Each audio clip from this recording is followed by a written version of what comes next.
Extrait de l'hebdomadaire Enterprise de Westover, 19 août 1966. Mystérieuse pluie de pierres. Selon plusieurs témoins dignes de foi, une pluie de pierres s'est subitement abattue sur Carling Street dans la ville de Chamberlain le 17 août.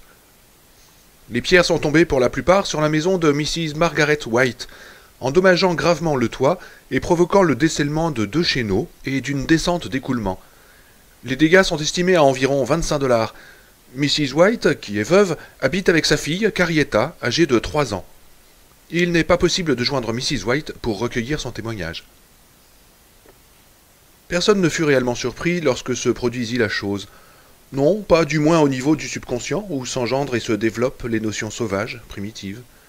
En surface, toutes les filles présentes dans la salle de douche furent sidérées, surexcitées, confondues ou simplement enchantées que cette garce de White en ait une fois de plus pris plein les gencives.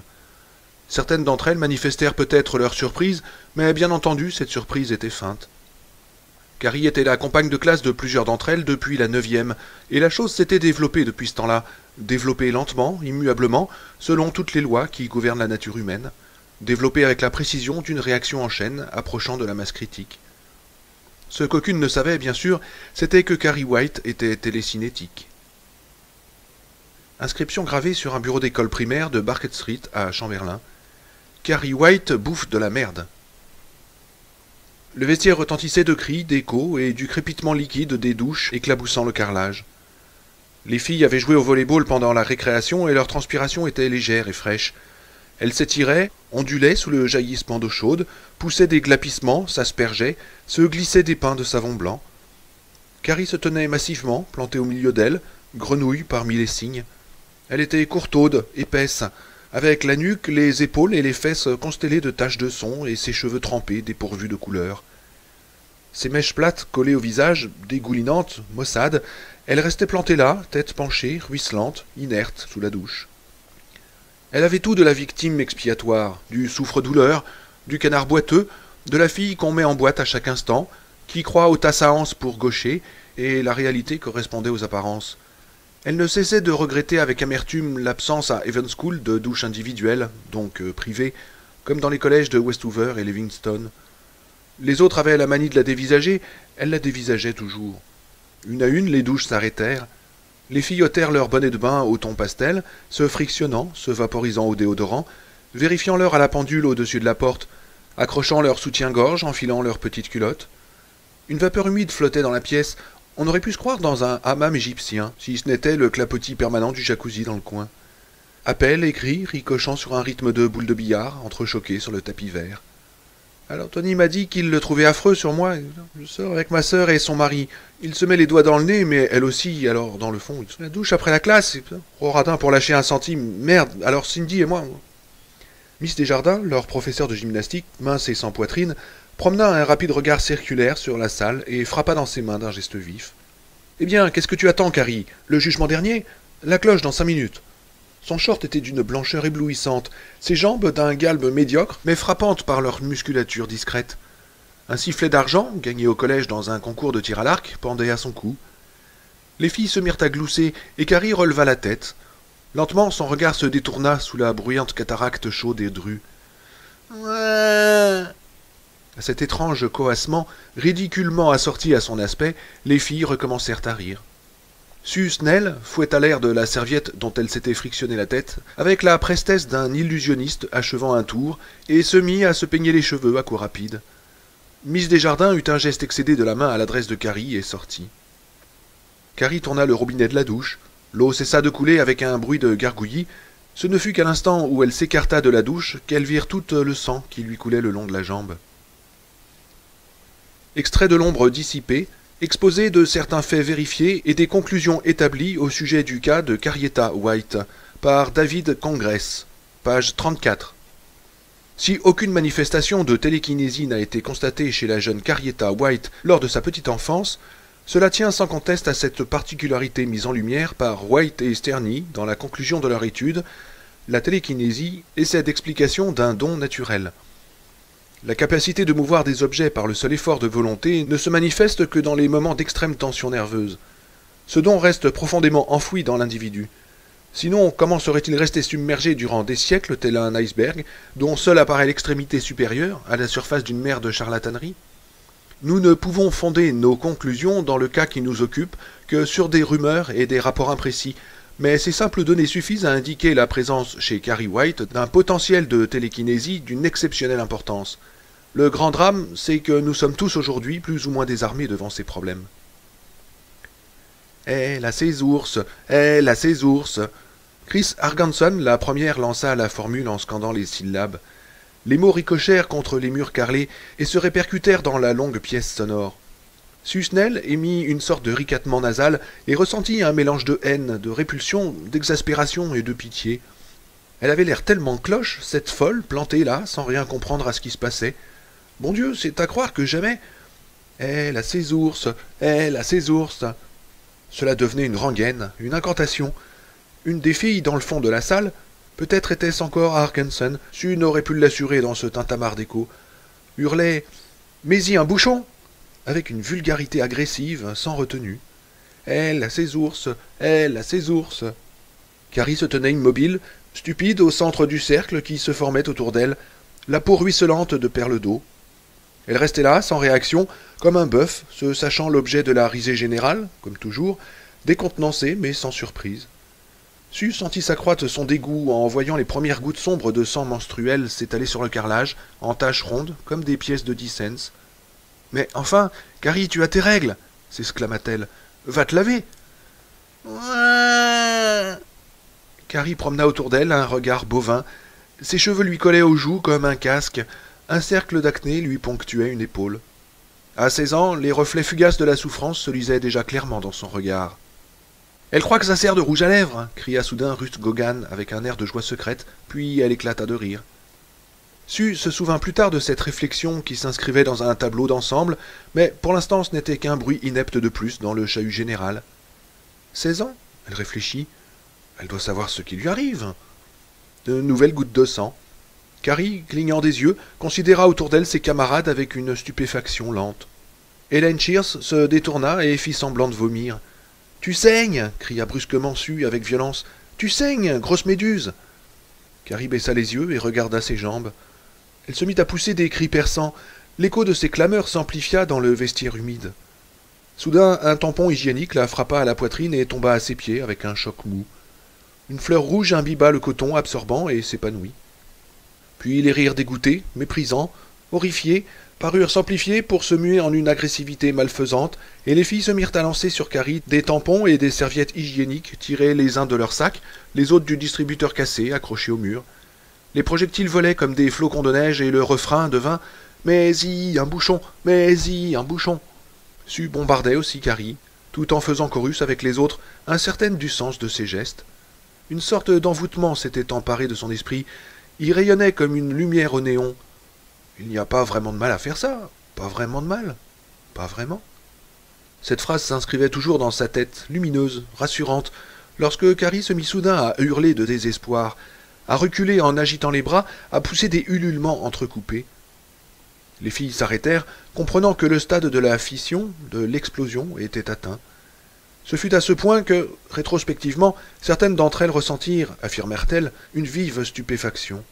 Et pourtant, des années s'étaient écoulées, des années passées à mettre en portefeuille le lit de Carrie au camp des jeunesses chrétiennes, à cacher sa culotte ou mettre un serpent dans sa chaussure, ou lui faire boire la tasse à la piscine. Carrie, toujours à la traîne pendant les balades à vélo, traitait une année de méduse et la suivante de face de paix, exhalant toujours des relents de sueur, incapable de suivre les autres, se piquant aux orties en urinant dans les buissons, à la grande joie des autres. « Hé, gratte-cul, ça te picote tes fesses ?» Billy Peanut qui lui étala du beurre de cacahuète dans les cheveux le jour où elle s'était endormie à l'étude. Les pinsons, les jambes tendues pour lui faire des croche-pieds dans les couloirs de l'école, les livres jetés à bas de son bureau, la carte postale obscène glissée dans son sac, et Carrie au pique-nique paroissial s'agenouillant avec maladresse pour prier, et la couture de sa vieille jupe de coton qui craque le long de la fermeture éclair avec un sifflement de ventilateur. Carrie qui manque invariablement la balle, même à la balle au camp, qui tombe à plat ventre en classe de danse moderne et se casse une dent, qui se prend dans le filet en jouant au volleyball, dont les bas ont toujours des mailles filées ou prêtes à filer, dont les blouses sont toujours auréolées de sueur aux aisselles. Et même le jour où Chris Jorgensen lui a téléphoné de la fruiterie Kelly, dans le bas de la ville, pour lui demander si elle savait que Carrie s'écrivait C-A-C-A-R-I-E. Soudain, cette accumulation de brimades se cristallise et la masse critique est atteinte. L'ultime degré de la méchanceté, de la vacherie dans le coup bas si longtemps recherché est trouvé, la fission. Elle trébucha en arrière, hurlant dans le silence qui venait de s'établir, ses avant-bras massifs croisés devant la figure, un tampon planté au milieu de sa toison pubienne. Les filles l'observaient avec une expression solennelle dans leurs yeux brillants. Carrie recula jusqu'au fond de l'un des 4 grands compartiments de la douche et lentement s'affala sur le sol, adossé à la cloison. De longs gémissements irrépressibles s'échappaient de ses lèvres. Ses yeux chavirés, noyés de larmes, roulaient dans les orbites, évoquant ceux d'un porc à l'abattoir. D'une voix hésitante, Sue déclara « Je crois que ça doit être la première fois de sa vie qu'elle... » Ce fut alors que la porte s'ouvrit brusquement et Miss Desjardins fit irruption dans la pièce pour voir ce qui se passait. Extrait de l'ombre dissipée, page 41. Les spécialistes, psychologues ou médecins qui ont étudié ce cas s'accordent dans leurs écrits pour déclarer que l'apparition exceptionnellement tardive et traumatisante du cycle menstruel chez Carrie White a pu déclencher en elle le mécanisme d'un don resté latent jusque-là. Il semble incroyable qu'en 1979 encore, Carrie ignorait tout du phénomène de la menstruation chez les femmes nubiles. Il est tout aussi difficile d'admettre que la mère de la jeune fille lui ait laissé atteindre l'âge de presque 17 ans sans consulter un gynécologue au sujet de l'absence du cycle menstruel chez sa fille. Cependant, les faits sont indiscutables. Lorsque Carrie se rendit compte qu'elle saignait par son orifice vaginal, elle n'avait aucune idée de ce qui lui arrivait. L'une de ses camarades survivantes, Ruth Gogan, raconte qu'un an avant les événements qui nous concernent, en entrant dans le vestiaire des filles au collège d'Ewen, elle vit Carrie en train d'utiliser un tampon hygiénique pour essuyer son rouge à lèvres. Miss Gogan lui avait alors dit « Qu'est-ce que tu fabriques ?» Et Miss White répondit « Ce n'est pas bien ?» Miss Gogan lui avait déclaré « Mais si, bien sûr !» Ruth Gogan avait raconté la scène à un certain nombre de ses amis. Plus tard, elle déclara à cet intervieweur qu'elle avait trouvé ça assez attendrissant. Et si l'une d'entre elles, par la suite, tenta d'expliquer à Carrie la destination exacte de l'objet dont elle se servait, sans doute s'imagina-t-elle une fois de plus qu'on se moquait d'elle. Elle était sur ce point devenue à la longue d'une extrême méfiance. La sonnerie de la cloche s'interrompit. Une fois les filles sorties pour regagner leur classe, plusieurs s'étaient faufilées discrètement au dehors par la porte du fond avant que Miss Desjardins puisse relever leur nom. Miss Desjardins employa la méthode classique devant les cas d'hystérie. Elle gifla Carrie sans ménagement. Elle aurait difficilement admis le plaisir qu'elle avait pris à faire ce geste et aurait à coup sûr nié qu'elle considérait Carrie comme un tas de seins doux géniards. Mais dans sa première année d'enseignement, elle s'efforçait encore de croire que tous les élèves étaient de bons éléments. Carrie leva sur elle un regard hébété, le visage encore animé de contractions convulsives. « Mais Miss... Relève-toi, dit Miss Desjardins d'un ton froid. Relève-toi et mets-toi ce qu'il faut. Mais j'arrête pas de saigner, hurla Carrie. Elle tendit une main hésitante, comme à l'aveuglette, et agrippa le short blanc de Miss Desjardins, y laissant une empreinte sanglante. Le professeur de gym se crispa en une grimace de dégoût, et d'un mouvement brusque, elle hissa Carrie vacillante sur ses pieds. « Va là-bas !» Carrie restait debout, oscillant entre les rangées de douches et le mur où était accroché le distributeur de serviettes hygiéniques. Prostrée en avant, les seins pointant vers le sol, les bras pendants, inerte, elle ressemblait à un singe. Elle avait les yeux à queue, le regard vide. « Voyons, reprit Miss Desjardins d'une voix sifflante, tu tires une de ces serviettes de l'appareil ? Non, ne t'occupe pas de la fente pour les pièces. De toute façon, il est cassé. Allez, prends-en une. Mais prends-la, bon sang. On dirait que tu n'as jamais eu tes règles. » « Mes règles ?» fit Carrie. Son expression d'étonnement était trop véridique, trop chargée d'incompréhension horrifiée pour être niée ou traitée par le mépris. Un terrible pressentiment se fit jour dans l'esprit de madame Desjardins. C'était incroyable, inconcevable. Elle-même avait eu ses règles à peu près à son 11e anniversaire, et s'était précipitée au bas de l'escalier pour crier « Maman, maman, j'ai mes Anglais !»« Mais Carrie !» enchaîna Miss Desjardins. Elle s'avança vers la fille. « Carrie ?» Carrie eut un brusque mouvement de recul. Au même instant, une rangée de battes de baseball alignées contre le mur s'écroula dans une cascade d'entrechoquements sonores. Rita Desjardins sursauta. « Carrie, c'est la première fois que tu as tes règles ?» Et maintenant qu'elle s'était faite à cette idée, la question devenait presque superflue. L'écoulement sombre persistait avec une régularité impressionnante. Les 2 jambes de Carrie étaient inondées comme si elle avait pataugé dans un baquet de sang. « Ça fait mal, gémit Carrie. Mon ventre !» ça va passer, dit Miss Desjardins. Elle balançait entre la pitié et la répugnance. Il faut arrêter l'afflux de sang. Tu dois... Un éclair blanc jaillit au-dessus de leur tête, accompagné d'une faible explosion, tandis qu'une ampoule s'éteignait, son filament grillé. Miss Desjardins poussa une exclamation de surprise, et l'idée l'effleura, toute cette fichue baraque était en train de s'écrouler, que ce genre d'incident semblait toujours se produire à proximité de Carrie quand elle était bouleversée, comme si le guignon la suivait alors pas à pas. Cette pensée s'estompa aussi vite qu'elle était venue. Miss Desjardins prit une des serviettes hygiéniques dans le distributeur cassé et la déplia. « Regarde, dit-elle, comme ça. » Extrait de L'ombre dissipée, page 54. La mère de Carrie White, Margaret White, a donné naissance à sa fille le 21 septembre 1963, dans des circonstances que l'on peut qualifier de bizarres. En fait, celui qui étudie attentivement le cas de Carrie White, en prenant un certain recul, en retire une impression qui prime toutes les autres. Carrie, enfant unique, a vécu dans un contexte familial d'une étrangeté toute particulière. Comme nous l'avons déjà noté, Ralph White est mort en février 1963 à la suite de la chute d'une poutrelle métallique sur un chantier de Portland. Mrs. White a continué à vivre seule dans leur bungalow de la banlieue de Chamberlain. En raison de la dévotion quasi fanatique des White pour le culte fondamentaliste, Mrs. White n'a vu personne durant toute la période de deuil. Et quand elle a ressenti les premières douleurs de l'enfantement, 7 mois plus tard, elle était seule. À 1h30 de l'après-midi environ, le 21 septembre, les voisins dans Carlin Street ont entendu des cris qui s'élevaient du bungalow des White. La police, toutefois, ne s'est rendue sur les lieux qu'après 6 heures du soir. À ce retard ne peuvent être apportées que 2 explications également choquantes, où les voisins de Mrs. White n'avaient aucune envie de se trouver mêlés à une enquête de police, où la version qu'elle leur inspirait avait pris de telles proportions qu'ils s'étaient délibérément cantonnés dans l'expectative. Mrs. Georgia McLaughlin, la seule des 3 résidents survivants du quartier qui se trouvait dans la rue à l'époque, et avec qui j'ai eu un entretien, m'a déclaré qu'elle n'avait pas alerté la police parce qu'elle croyait ces hurlements provoqués par un état de transe religieuse. Donc, à l'arrivée des policiers à 6h22, les cris commençaient à s'espacer. On a trouvé Mrs. White dans son lit, au premier étage, et l'inspecteur Thomas Merton a d'abord cru qu'elle avait été victime d'une agression. Le lit était inondé de sang et un couteau de boucher gisait sur le sol. C'est alors qu'il a vu le bébé, encore partiellement enveloppé de la membrane placentaire contre la poitrine de Mrs. White. Elle avait apparemment coupé elle-même le cordon ombilical avec le couteau. C'est un défi à l'imagination et à la vraisemblance d'avancer l'hypothèse que Margaret White ignorait qu'elle était enceinte ou même ne comprenait pas le simple sens du mot, et il convient de se rallier plutôt à la version plus raisonnable récemment fournie par Bankson et Fielding, selon laquelle le concept de grossesse, indissolublement lié dans son esprit avec la notion de péché de l'accouplement, faisait l'objet d'un blocage mental absolu. Elle avait sans doute refusé tout simplement d'admettre une telle éventualité en ce qui la concernait.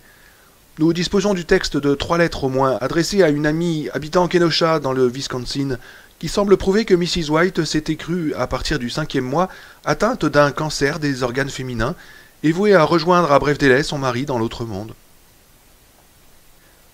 Lorsque Miss Desjardins conduisit Carrie au bureau, un quart d'heure plus tard, les couloirs étaient heureusement vides. Derrière les portes closes, on percevait le bourdonnement des voix dans les classes où se donnaient les cours.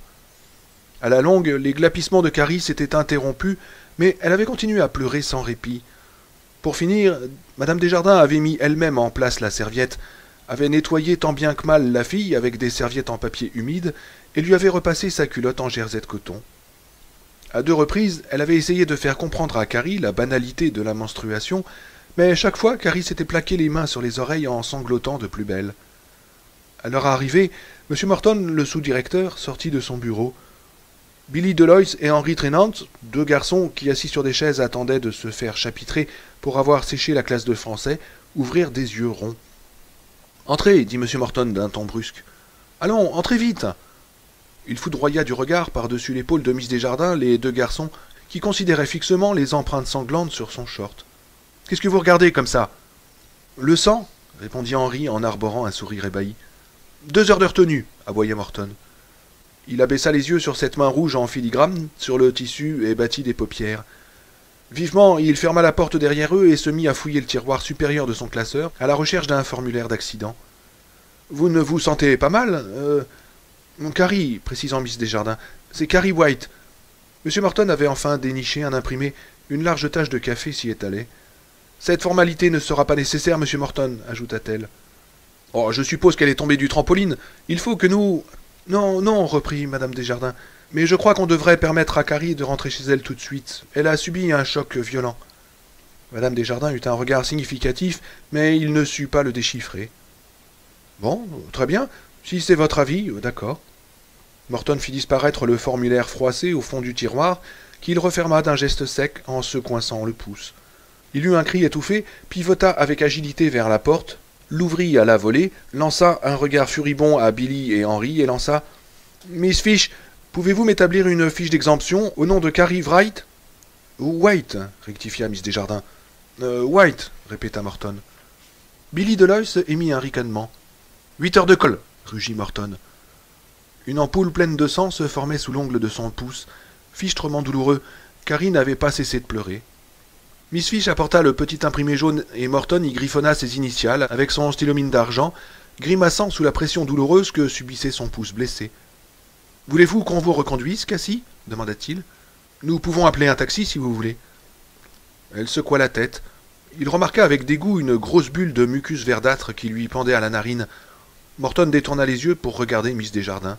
« Je suis certaine que tout se passera très bien, dit-elle. Carrie habite tout près d'ici, à Carlin Street. L'air frais lui fera du bien. » Morton tendit à l'écolière le feuillet jaune. « Vous pouvez partir maintenant, Cassie, déclara-t-il magnanime. « C'est pas mon nom !» hurla-t-elle subitement. Morton eut un mouvement de recul, et Miss Desjardins sursauta comme si on l'avait frappé dans le dos. Le lourd cendrier de céramique posé sur le bureau de Morton, c'était le penseur de Rodin avec la tête transformée en réceptacle à mégots, bascula et tomba sur le tapis comme pour échapper à la force de ce cri. Sur la moquette de nylon vert pâle s'éparpillèrent mégots et brins de tabac de pipe calcinés. « Et là, dites donc, fit Morton en affectant une attitude sévère, je crois que vous êtes perturbé, mais cela ne veut pas dire que je dois supporter. Oh, je vous en prie, interrompit d'un ton calme Miss Desjardins. Morton la regarda en clignant des yeux, puis eut un bref signe d'assentiment. Dans l'exercice de ses fonctions, qui consistait essentiellement à faire régner la discipline dans la maison, il s'efforçait de projeter autour de lui l'image d'un John Wayne paternaliste, mais n'y parvenait guère. Les membres de l'administration, généralement représentés au dîner de la Chambre de commerce, dans l'association des parents et aux cérémonies de l'American Legion par le directeur Henry Grail, l'avaient baptisé « ce cher morte ». Pour l'ensemble des étudiants, il était plus souvent ce rond de cuir de Morton-Neu. Mais comme très peu d'élèves tels que Billy Deloyce et Henry Trinant prenaient la parole aux réunions des parents d'élèves ou aux séances de la municipalité, le point de vue de l'administration tendait à l'emporter. Ce cher morte, palpant toujours son pouce endolori, gratifia Carrie d'un sourire. « Partez si vous voulez, Miss Wright, à moins que vous ne préfériez vous asseoir et vous remettre un peu. »« Je vais m'en aller, » marmonna-t-elle en rejetant ses cheveux en arrière. Puis elle se leva et se tourna vers Miss Desjardins. Ses yeux dilatés et sombres avaient une sorte d'expression sagace et sans joie. « Elles se sont moquées de moi, m'ont jeté des choses. Elles se moquent toujours de moi. » Desjardins ne put que lui lancer un regard affligé. Carrie sortit de la pièce. Il y eut un moment de silence. Morton et Desjardins regardèrent Carrie s'éloigner. Puis, avec un curieux tout-sautement étranglé, M. Morton se pencha avec précaution et entreprit de rassembler les débris du cendrier tombé. « À quoi rime cette histoire ?» demanda-t-il. Desjardins soupira et considéra avec dégoût la tache brunâtre qui séchait sur son short. « Elle a eu ses règles, ses premières règles, dans la douche. » Morton se racla la gorge à nouveau et ses joues s'empourprèrent. Le va-et-vient du feuillet de papier avec lequel il balayait les cendres s'accéléra. « Mais est-ce qu'elle n'est pas un peu trop âgée pour ça ?» le coupa-t-elle. « Bien sûr, c'est ce qui lui a causé un tel traumatisme. Vraiment, je ne comprends pas pourquoi sa mère... » Elle laissa sa phrase en suspens et enchaîna. « J'ai peur de m'en être assez mal tiré, Morty, mais je ne comprenais pas ce qui se passait. Elle s'imaginait qu'elle allait mourir d'hémorragie. » Morton lui lança un regard aigu.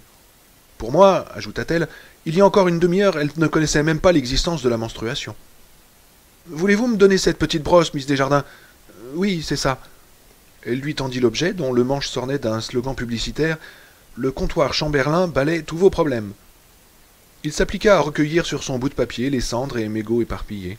« Il faudra encore passer l'aspirateur, fit-il observer. Il me semblait pourtant que ce cendrier n'était pas si près du bord.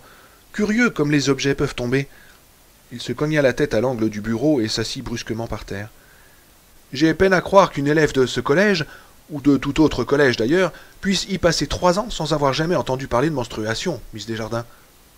Oui, c'est encore plus difficile à admettre pour moi, appuya-t-elle, mais je ne vois pas d'autre explication à sa réaction.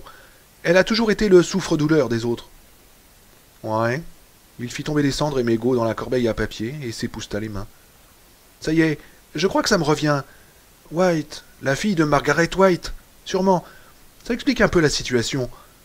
Il se rassit derrière son bureau avec un sourire d'excuse. Nous en avons tellement ici. Au bout de 5 ans, tous les visages se confondent un peu pour moi. On appelle les garçons du nom de leurs frères, des erreurs de ce genre, c'est pas commode, hein. Non, en effet, dit Miss Desjardins. Attendez d'avoir passé 20 ans dans le bain comme moi, reprit-il morose, en contemplant son ampoule gonflée de sang. On a l'impression d'avoir déjà vu certains nouveaux, et on s'aperçoit qu'on a eu le papa comme élève la première année qu'on a enseigné. Margaret White a fait ses études ici avant que j'arrive, ce que je trouve bien soulageant. Elle a dit à Mrs. Bigente, paix à ses cendres, que le Seigneur lui réserverait une place de choix sur le grille en enfer pour avoir inculqué aux enfants quelques notions du transformisme et des théories de l'évolution de Darwin. Elle a été renvoyée 2 fois pendant qu'elle était ici, une fois pour avoir tapé sur une camarade à grands coups de cartable. D'après la légende, Margaret avait vu la camarade en question en train de fumer. Conception religieuse spéciale, très spéciale. Il arbora sans transition son air John Wayne. Et alors les autres filles se sont moquées d'elle? Pire que ça, répondit-elle.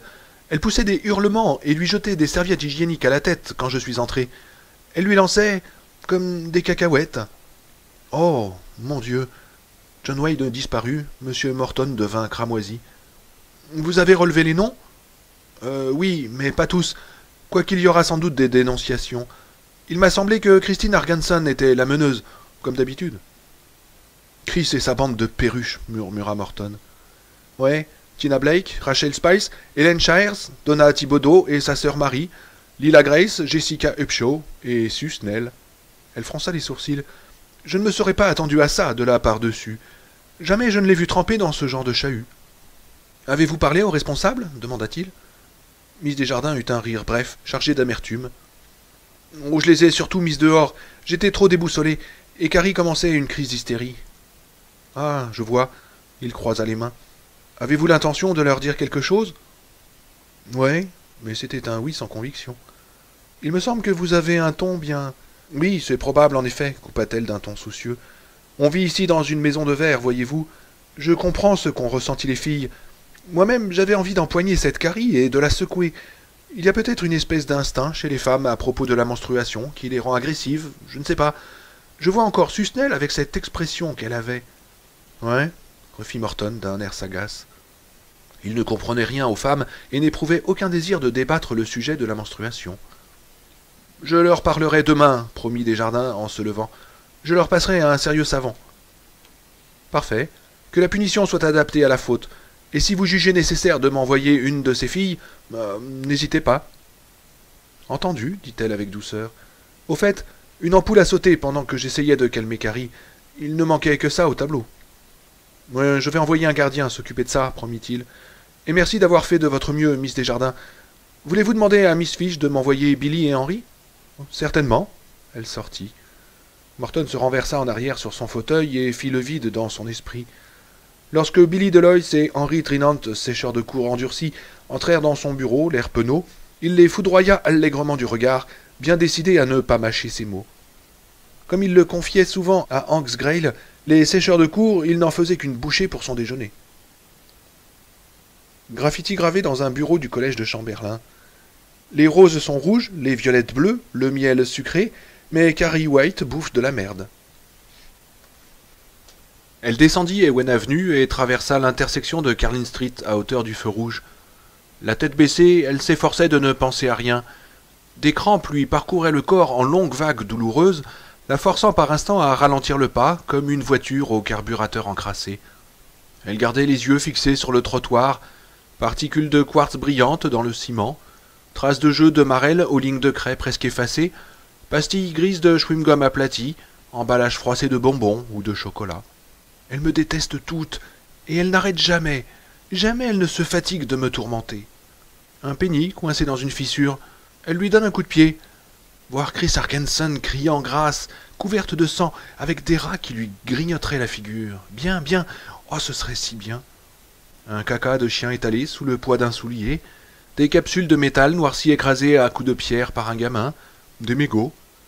Lui écraser la tête avec un rocher, un énorme bloc, leur écraser la tête à toutes, ce serait formidable. Jésus, notre sauveur, doux et humble de cœur. Ça, c'était bon pour maman, parfait pour elle. Rien ne l'obligeait à se retrouver chaque jour de chaque année parmi les hyènes, d'être plongée dans un enfer de ricanements, de sarcasmes, de mauvaises farces, de grimaces. Et est-ce que maman n'a pas dit qu'il y aurait un jugement dernier? Le nom de cette étoile sera absinthe, et ils seront flagellés avec des scorpions. Et un ange armé d'un glaive? Si seulement ça pouvait arriver aujourd'hui, et si Jésus apparaissait non pas avec un agneau et une houlette de berger, mais avec un rocher dans chaque main pour écrabouiller les ricaneurs et les railleurs, tonner contre le mal, l'extirper, le détruire, un Dieu terrible de justice et de colère. Et si seulement elle pouvait être son glaive et son bras. Elle avait essayé de s'identifier à son personnage. De 100 façons furtives, elle avait défié maman, avait tenté d'effacer le cercle de peste rouge qui s'était dessiné autour d'elle dès qu'elle avait quitté l'ambiance confinée de la petite maison de Carlin Street pour se rendre à l'école primaire de Barker Street avec sa Bible sous le bras. Elle se souvenait clairement de ce jour-là, des regards braqués sur elle et de ce soudain silence, cet écrasant silence lorsqu'elle s'était mise à genoux devant son déjeuner à la cafétéria de l'école, des rires qui avaient explosé, dont, depuis lors, l'écho l'avait poursuivi tout au long des années. Le cercle de peste rouge était comme une tache de sang. On pouvait frotter, frotter, frotter, il était toujours là, ineffaçable. Jamais elle ne s'était agenouillée à nouveau depuis dans un lieu public, mais s'était bien gardée d'en parler à sa mère. En tout cas, le souvenir, intact, restait présent à sa mémoire.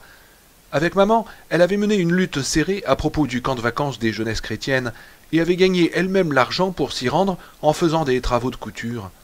Maman l'avait mise en garde d'un ton farouche. C'était un péché d'y aller, de se mêler à des méthodistes, à des baptistes et à des congrégationalistes. C'était un péché, une mauvaise action. Elle avait interdit à Carrie de se baigner au camp, et pourtant elle avait nagé et elle avait ri quand on lui avait enfoncé la tête sous l'eau, jusqu'à ce qu'elle perde sa respiration, et comme les filles continuaient, prise de panique, elle avait hurlé. Et elle avait essayé de participer aux activités du camp. On lui avait joué toutes sortes de tours, on avait charrié sur tous les tons cette vieille bigote de Carrie, et elle était revenue en autocar une semaine avant les autres filles, les yeux rouges d'avoir tellement pleuré, et maman qui l'attendait à la gare lui avait dit sévèrement qu'elle ne devrait jamais oublier le souvenir de cette mésaventure. Cela prouvait bien que maman savait, que maman avait raison, que le seul espoir de paix et de salut s'inscrivait à l'intérieur du cercle rouge. Car la porte est étroite, avait dit maman d'une voix austère dans le taxi, et une fois à la maison, elle avait enfermé Carrie dans la penderie pendant 6 heures. Maman lui avait, naturellement, défendu de prendre des douches avec les autres filles. Carrie avait caché ses affaires de toilette dans son placard de l'école et s'était douchée quand même, participant à un rituel de nudité embarrassant et honteux, dans l'espoir que le cercle dont elle était prisonnière se desserrerait un peu, juste un petit peu. Mais aujourd'hui, oh, aujourd'hui... Tommy Herbert, 5 ans, roulait sur sa bicyclette de l'autre côté de la rue. C'était un gamin à l'air futé, à l'œil vif. Pédalant sur son petit vélo rouge garni de stabilisateurs, il chantonnait « Scooby-Doo-Bidou-Bidou, j'aime le rodoudou ». Il aperçut Carrie, son visage s'épanouit et il tira la langue. « Hé, face de paix, Carrie la bigote !» Carrie, prise d'une rage subite, lui lança un regard furieux. La bicyclette oscilla sur ses petites roues stabilisatrices et s'abattit de côté. Tommy se mit à hurler, le vélo lui était tombé dessus. Carrie continua à marcher, le sourire aux lèvres. À ses oreilles, le glapissement de Tommy faisait l'effet d'une suave musique. Si seulement elle pouvait provoquer à volonté des incidents de ce genre chaque fois qu'elle en avait envie. Et justement, c'était le cas. À une centaine de mètres de sa maison, elle s'arrêta, les yeux fixés dans le vide. Derrière elle, Tommy relevait son petit vélo en pleurnichant, frottait son genou éraflé. Il lui cria quelque chose, mais elle fit mine de ne pas entendre. Elle avait été suffisamment apostrophée par des experts en injures. « Tombe de ce vélo, sale gosse, fiche-toi par terre et fends-toi ta sale caboche. » Voilà ce qu'elle avait pensé, et quelque chose était arrivé. Son esprit avait, elle cherchait le mot, avait décollé. Pas exactement comme elle le souhaitait, mais ce n'était pas loin. Une curieuse inflexion mentale s'était produite, une pulsation, un bref tressaillement, comme un frémissement de paupières. Décolle. Elle considéra fixement la grande vitrine de Mrs. Yorati, et elle pensa « Saleté de vieille sorcière, je veux que ta vitrine casse. » Rien. La large glace immaculée à la devanture de chez Mrs. Yorati miroitait sereinement sous la lumière limpide du matin. Une nouvelle crampe se mit à tenailler Carrie, et elle poursuivit sa marche. Mais la lampe et le cendrier, ne pas oublier le cendrier. Elle jeta un coup d'œil. La vieille sorcière déteste ma maman, en arrière. À nouveau, il lui sembla que quelque chose vibrait, mais très très faiblement. Une sorte de frémissement anima le flot de ses pensées, comme si une source pétillante venait de jaillir tout au fond d'elle-même. La vitrine parut onduler, rien de plus. Peut-être cela venait-il de ses yeux, peut-être. Une onde de fatigue l'envahit, elle se sentit la tête lourde avec un début de migraine. Ses yeux la brûlaient, comme si elle venait de lire de bout en bout le livre des révélations. Elle continua à suivre la rue jusqu'à la petite maison blanche aux volets bleus. L'émotion familière, crainte, amour et haine s'avivaient en elle. Le lierre s'était étalé sur le mur ouest du bungalow. Elle avait toujours appelé le bungalow car la Maison Blanche évoquait une plaisanterie politique, et maman disait que tous les politiciens étaient des escrocs et des pêcheurs qui finiraient un jour par livrer le pays aux rouges impies qui colleraient au mur pour les fusiller ceux qui croyaient en Jésus-Christ, y compris les catholiques. Et ce manteau de lierre était pittoresque, mais quelquefois elle le détestait.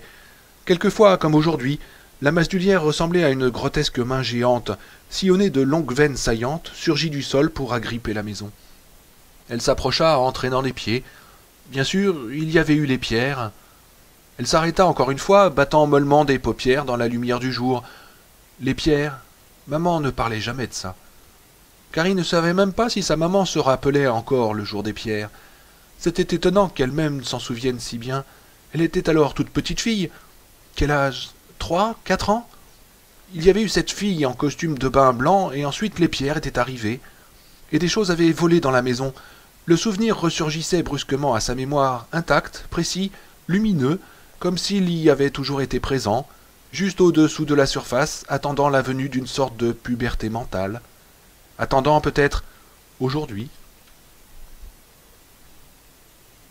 Extrait de Carrie, l'aube noire de la télékinésie, par Jack Gaver. Estelle Oran a habité dans la banlieue chic de San Diego, à Paris, pendant 12 ans. D'apparence, elle est le prototype de la californienne moderne. Elle porte des blouses imprimées de couleurs vives et des lunettes de soleil au vert ambré. Sa chevelure brune est striée de mèches blondes. Elle conduit une Volkswagen orange, formule V, avec un macaron orné d'un sourire sur le bouchon du réservoir et un grand timbre avec le drapeau vert de l'écologie sur la lunette arrière. Son mari occupe un poste de cadre à l'agence Parrish de la Bank of America. Son fils et sa fille sont des adeptes convaincus du groupe Soleil et Loisirs de Californie du Sud, lézards de plage savamment bronzés. Un barbecue est installé dans le jardin, derrière la maison, petit mais très bien tenu, et à la porte d'entrée, un carillon joue un fragment du refrain de Hey Jude. Mais Estelle Oran porte encore en elle un peu du sol aride et pauvre de la Nouvelle-Angleterre, et quand elle parle de Carrie White, son visage aborde une expression pincée plus évocatrice du Lovecraft d'Arkham que du Kerouac de la Californie du Sud. Bien sûr, elle était étrange, m'a dit Estelle Oran, allumant une Virginia Slim après avoir écrasé le mégot de la précédente. Toute la famille était étrange.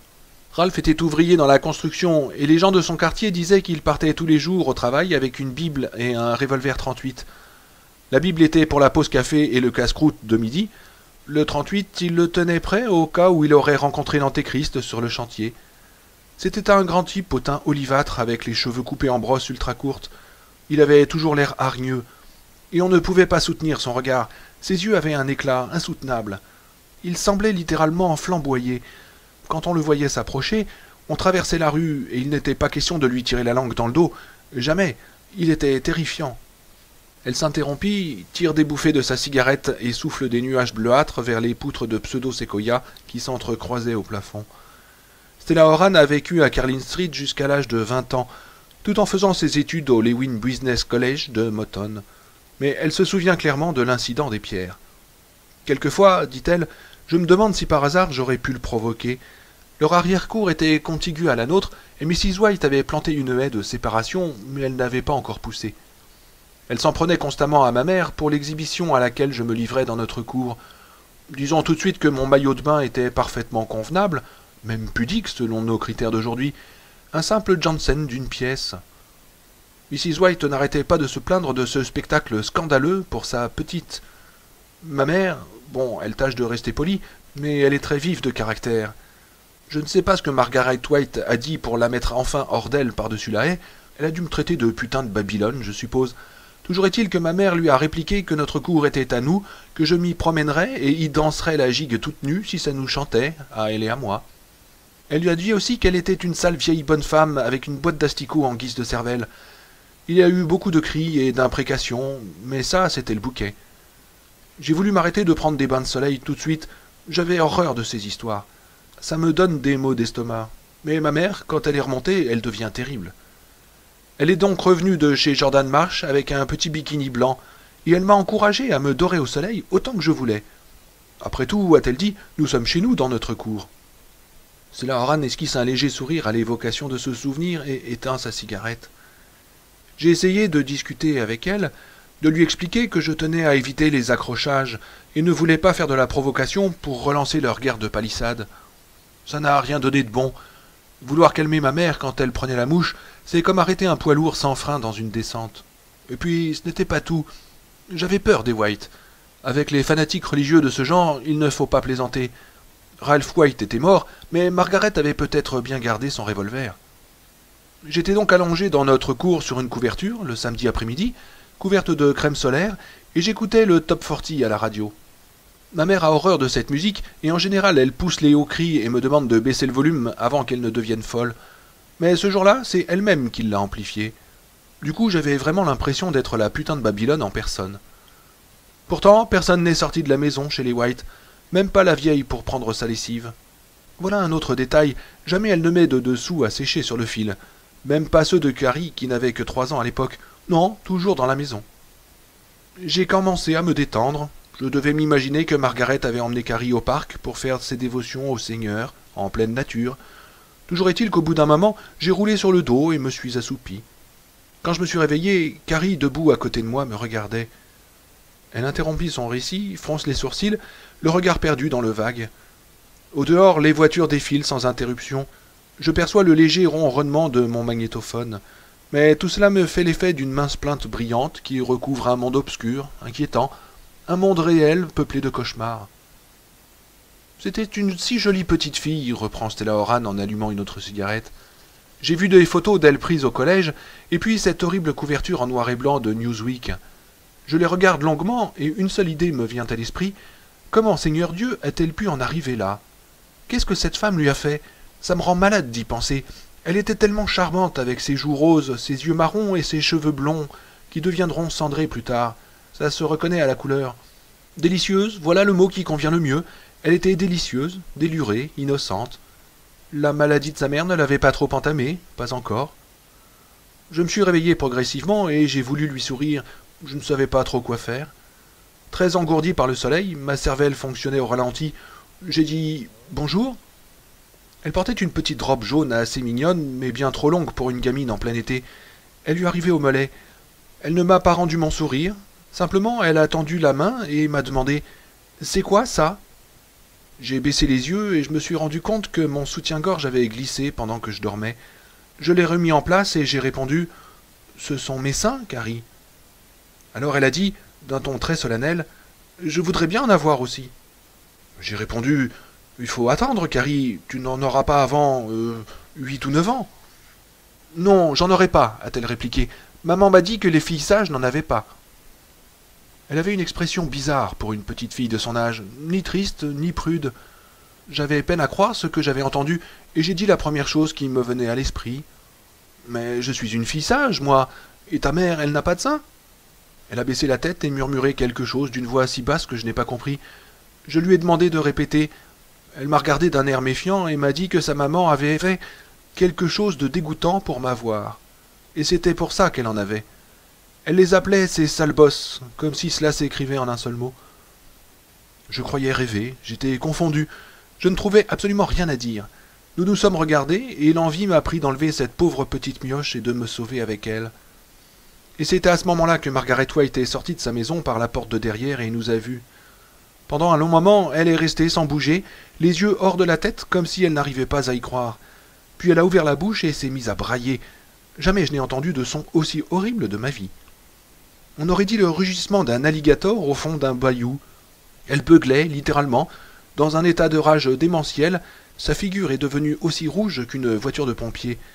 Elle a serré les poings et a continué de hurler vers le ciel. Elle tremblait de la tête aux pieds. Je croyais qu'elle avait une attaque. Avec ses traits convulsés, elle avait une vraie tête de gargouille. J'ai cru que Carrie allait s'évanouir ou mourir sur place. Elle s'était arrêtée de respirer et son petit visage est devenu tout blanc. Sa mère a hurlé « Carrie !» J'ai bondi et j'ai hurlé à mon tour « Ne lui criez pas après comme ça, vous devriez avoir honte !» Enfin, une bêtise de ce genre-là. Je ne me souviens plus très bien. Carrie est allée vers chez elle, et elle s'est arrêtée, puis elle est repartie. Et juste avant de passer d'une pelouse sur l'autre, elle m'a lancé un regard effrayant. Je ne sais pas comment l'expliquer, un mélange de désir, de haine, de crainte et de désespoir, comme si la vie elle-même s'abattait sur elle sous la forme d'une pluie de pierres à l'âge de 3 ans. Ma mère est apparue sur le perron de derrière, et son visage s'est décomposé quand elle a vu la petite. Et Margaret, oh, elle hurlait des injures à propos de putains, de filles perdues, des péchés commis par les pères qui nous poursuivront jusqu'à la 7e génération. Je me sentais la gorge en parchemin. Un instant, Carrie a apparu osciller entre les deux jardinets, puis Margaret White a regardé en l'air, et cette femme, je vous le jure, s'est mise à hurler à la mort vers le ciel. Après quoi, elle a commencé à se blesser, se punir elle-même. Elle se lacérait le cou, les joues à coups d'ongles. Sa peau se couvrait d'égratignures, de balafres rouges. Elle déchirait sa robe. Carrie a crié « Maman !» et s'est précipitée vers elle. Mrs. White s'est accroupie comme un crapaud et a ouvert grand les bras. J'ai cru qu'elle allait écraser sa fille contre elle et j'ai crié à mon tour. Elle souriait, cette folle. Elle souriait d'un sourire figé et la bave lui coulait sur le menton. Oh, j'en étais révulsé, Seigneur, complètement révulsé. Elle a pris Carrie dans ses bras et elle est rentrée chez elle. J'ai arrêté ma radio. On l'entendait dans sa maison. Pas tout ce qu'elle disait, mais quelques mots. Cela suffisait pour comprendre ce qui se passait. Elle priait, sanglotait, glapissait en même temps. Des bruits à peine humains. Et puis Margaret a dit à sa fille d'aller s'enfermer dans son placard pour prier. Et la petite pleurait, criait qu'elle regrettait, qu'elle avait oublié, et puis plus rien. Ma mère et moi, nous nous sommes regardés. Jamais je ne lui avais vu une mine pareille, même à la mort de mon père. Elle a dit « La pauvre enfant ». Rien de plus, et nous sommes rentrés. Elle se lève et va vers la fenêtre. Elle est très belle avec sa robe de soleil citron décolletée dans le dos. J'ai eu l'impression de revivre toute cette histoire, me dit-elle sans se retourner. J'en suis toute retournée comme autrefois. Elle a un petit rire et se prend les coudes au creux des mains. Oh, elle était si mignonne. On s'en douterait jamais devant ces photos. Des voitures passent devant la maison dans les deux sens et j'attends qu'elle reprenne son récit. Elle me fait l'effet d'un sauteur à la perche jaugeant la barre et se demandant si elle n'est pas placée trop haut. Ma mère a préparé du thé très fort, avec du lait comme elle le faisait quand on m'avait poussé dans les orties ou quand j'étais tombé de bicyclette, à l'époque lointaine où j'étais un garçon manqué. Il était mauvais, mais nous l'avons tout de même bu, assises en face l'une de l'autre à la table de la cuisine. Elle portait une vieille robe d'intérieur à l'ourlet décousu dans le dos, et j'avais toujours sur moi mon bikini blanc de putain de Babylone. J'avais envie de pleurer, mais c'était une situation trop réelle pour pleurer dessus, contrairement au cinéma. Une fois à New York, j'avais vu un vieil ivrogne tenant par la main une petite fille en robe bleue. Cette petite fille avait pleuré au point de saigner du nez. L'ivrogne avait un goitre et la peau de son cou était tendue comme une chambre à air. Il avait une énorme bosse rouge au milieu du front et une longue traînée de morve luisait sur son veston de serge bleu. Les passants allaient et venaient sans s'arrêter pour échapper le plus vite possible à ce spectacle. Cela aussi, c'était une situation réelle. Je voulais justement parler de ça à ma mère, et comme j'ouvrais la bouche pour parler, l'autre événement s'est produit, celui qui vous intéresse, j'imagine. Il y a eu un choc sourd et violent au dehors qui a fait vibrer les verres dans la vitrine. Le bruit a évoqué pour moi quelque chose de massif, de dense, comme si on venait de faire tomber un coffre-fort du toit. Elle allume une nouvelle cigarette et en tire des bouffées rapides. Je suis allé à la fenêtre et j'ai regardé au dehors, mais je n'ai rien vu. Et puis, comme j'allais tourner le dos, quelque chose est tombé, quelque chose qui brillait au soleil. J'ai cru un instant que c'était un gros globe de verre, puis cet objet a heurté le bord du toit des White et a volé en éclats. Ce n'était pas du tout du verre, c'était un bloc de glace. J'étais sur le point d'appeler ma mère quand ces blocs se sont mis à tomber en pluie, tous à la fois. Ils tombaient sur le toit des White, sur la pelouse devant et derrière, contre la porte de leur cave. Elle était garnie d'un auvent de zinc, et quand le premier a touché la plaque de métal, il y a eu un grand bing, comme une cloche d'église. Ma mère et moi avons poussé un cri. Nous nous sommes serrés l'une contre l'autre, comme deux gamines affolées prises dans une tourmente. Et puis ça s'est arrêté, plus un bruit ne sortait de leur maison. On voyait le couler de la glace fondue sur les ardoises du toit et briller sous le soleil. Un gros morceau de glace était coincé entre la pente du toit et la cheminée. Il étincelait tellement dans la lumière que j'avais mal aux yeux à le regarder. Ma mère me demandait si c'était fini quand Margaret a poussé un cri terrible. Nous l'avons entendu très clairement. En un sens, c'était encore pire qu'avant, car cette fois, on se rendait compte qu'elle était terrifiée. Et puis, il y eut des tas de bruits dans la maison, des chocs, plus ou moins sonores, comme si elle jetait tout ce qui lui tombait sous la main à la tête de sa fille. La porte arrière s'est ouverte à la volée et s'est refermée de même. Personne n'est sorti. Puis les hurlements ont repris. Maman m'a demandé d'appeler la police, mais je ne pouvais pas bouger. J'étais cloué sur place. Monsieur Kirk et sa femme Virginia sont sortis de chez eux pour voir ce qui se passait. Les Smiths aussi. Bientôt tous les voisins qui se trouvaient chez eux étaient dehors, même la vieille Mrs. Warwick au bout de la rue, qui n'entendait que d'une oreille. Des objets se sont mis à craquer, à éclater, à résonner. Des bouteilles, des verres, Dieu sait quoi. Et puis une fenêtre s'est ouverte sur le côté de la maison, et Dieu m'est témoin que la table de la cuisine a failli passer au travers. C'était un gros meuble d'acajou qui pesait bien plus de 100 kilos. Il a arraché l'écran anti-moustique au passage. Comment une femme, même une femme très forte, aurait-elle pu jeter dehors une masse pareille? Je lui demande ce qu'elle implique par cette réflexion. « Oh, je me contente de vous raconter, insiste-t-elle désarçonnée. Je ne vous demande pas de me croire. » Elle paraît reprendre son souffle et enchaîne d'une voix neutre. « Rien ne s'est produit pendant peut-être 5 minutes. L'eau coulait toujours des gouttières sur le toit. Il y avait des morceaux de glace partout sur la pelouse des White qui fondaient très vite. » Elle émet un rire bref et haché et écrase son mégot. « Pourquoi pas? C'était au mois d'août. » Elle va vers le canapé puis s'en écarte. Ensuite sont venues des pierres surgies du néant, d'un ciel parfaitement bleu, et qui sifflaient, vrombissaient comme des bombes.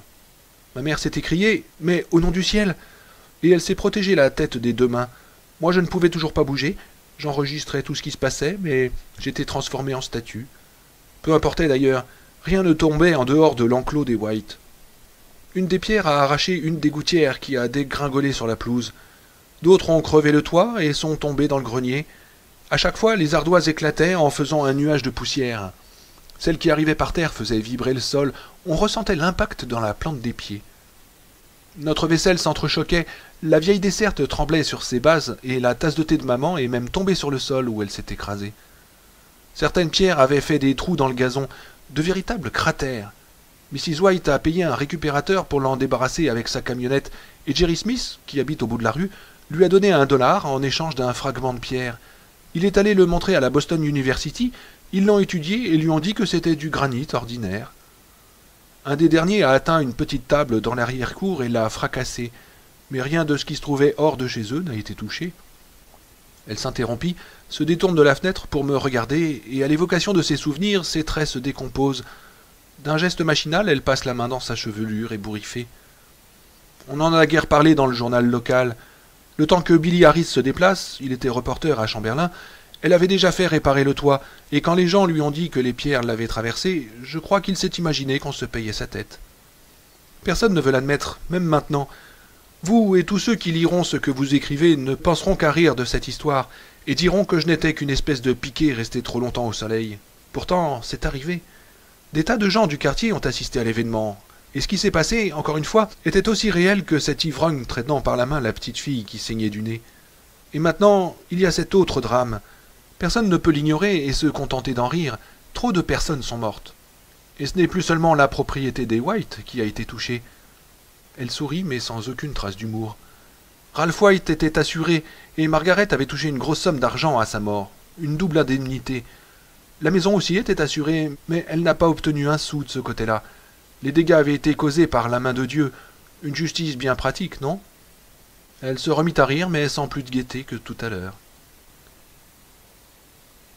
Texte retrouvé dans le cahier de Carrie White au collège d'Ewen et recopié plusieurs fois sur la même page. Tout le monde s'en doute, cet enfant ne connaîtra le bonheur que lorsqu'elle verra qu'elle est comme les autres.